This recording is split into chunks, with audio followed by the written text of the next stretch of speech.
Ang bagsik ng White Kelso. Akala mo ba pang display lang ang White Kelso? Ito ang anghel na may dalang kamatayan sa ruweda. Maraming sabongero ang takot sa puting manok dahil mabilis daw dumiin ang tama. Pero ang totoo, ang White Kelso ay hindi lang basta kulay.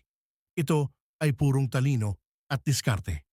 Ang White Kelso ay napanatili ang all-around ability ng original na Kelso line. Magaling sa ere at matikas sa ibaba. Kilala sila sa pagiging outfighter.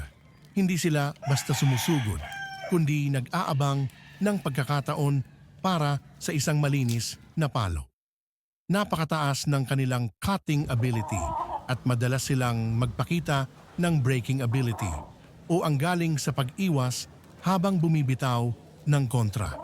Sila ang paboritong i-cross sa mga dark-legged na hatch para sa perpektong balanse ng tatag at talino.